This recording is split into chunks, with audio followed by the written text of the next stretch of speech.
Hola a todas y a todos, en esta oportunidad quiero compartirles un video de profundización sobre la temática del módulo 2, Fundamentos Conceptuales de la Teoría Crítica, parte 1, y quiero tomar como punto de partida dos autores, dos filósofos ineludibles en el pensamiento occidental del siglo XX, como lo son Edmund Husserl, eh, con su propuesta famosa de la fenomenología, y Max Horkheimer, uno de los fundadores, junto con Theodor Adorno, de la Escuela de Frankfurt.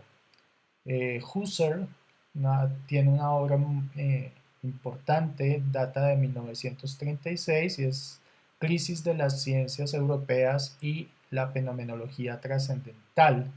Y Horkheimer tiene la obra de Teoría Tradicional y Teoría Crítica de 1937. Estos autores en dichas obras hacen un diagnóstico de la crisis del saber occidental y su noción de teoría, que es lo que Horkheimer la va a caracterizar como teoría tradicional. Y la tesis que ambos desarrollan en estas obras es que la crisis de las ciencias a principios del siglo XX es el reflejo de una crisis de la humanidad europea que tiene como raíz el olvido del carácter subjetivo del ser humano y por consiguiente la reducción del ser humano a un mero objeto.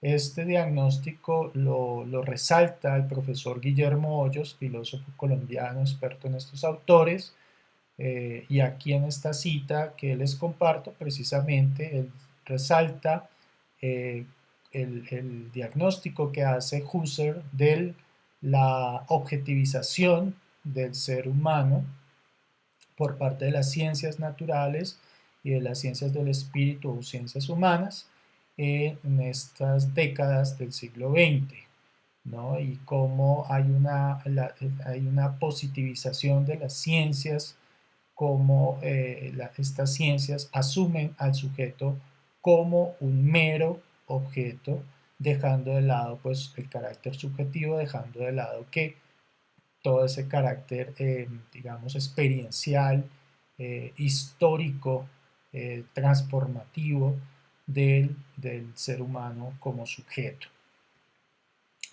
Y Horkheimer, ya lo decía antes, califica a la teoría de estas ciencias positivas como tradicional, teoría tradicional. Y es una teoría que consiste en un conjunto de proposiciones que están ordenadas de manera lógica, de manera coherente, consistente, proposiciones que acerca de un campo de objetos y cuya noción de verdad pues corresponde a una concordancia entre dichas proposiciones y hechos o eventos concretos. Otro de los elementos que resalta o sí, que resalta esta teoría tradicional es asumir la teoría como una acumulación del saber que puede ser reutilizada precisamente para caracterizar los hechos presentes o futuros de la manera más acabada posible.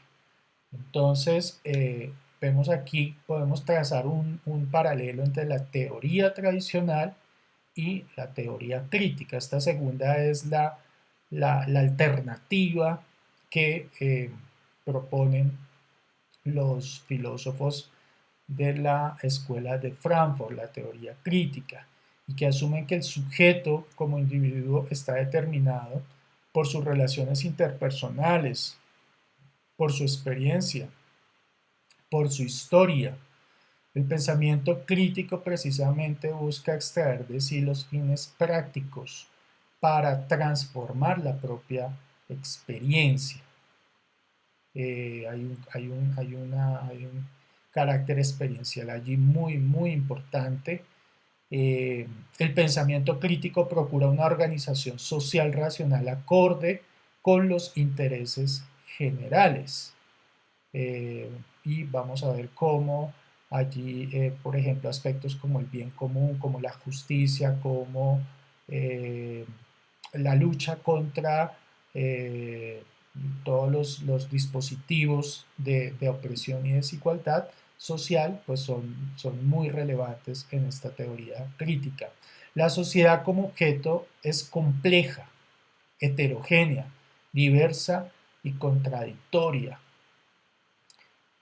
Por lo mismo, la sociedad no puede asumirse como un objeto homogéneo, como un objeto, digámoslo así, eh, como si se pudiera estandarizar, ¿sí? De una manera eh, universalizable o general.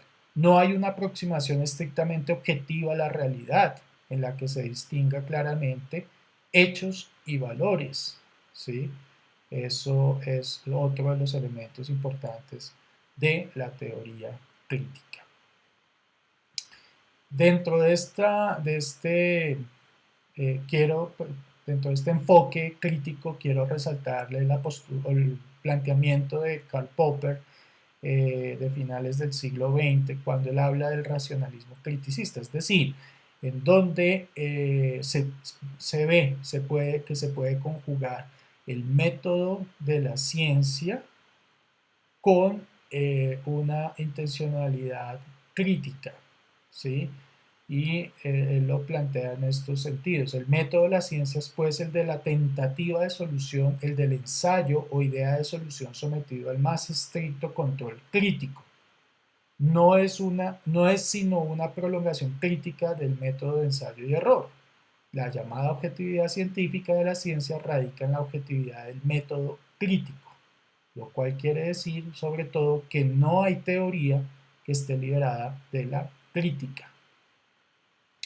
Es también un elemento que llama mucho la atención. Y por último, quiero recuperar cinco puntos claves de la teoría crítica: su interés transformador explícito, que está inserta en la historicidad contradictoria de la sociedad, que está dirigida a los discursos y las prácticas sociales, que se convierte en una fuerza material cuando es apropiada por la gente, por el colectivo.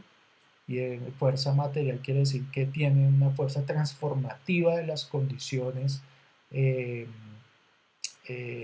de las condiciones materiales de la vida social, del ordenamiento social, que tienen que ver con aspectos de carácter cultural, de carácter económico, de carácter social y político, por supuesto. Y la teoría crítica debe aportar a una praxis con cambios sociales y emancipatorios.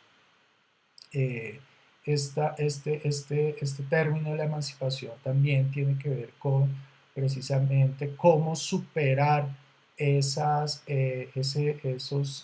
factores que generan subyugación, que generan opresión, que generan desigualdad en el ordenamiento social y político de una sociedad. Bien, muchas gracias por la atención y espero que haya sido de utilidad este video. Muchas gracias.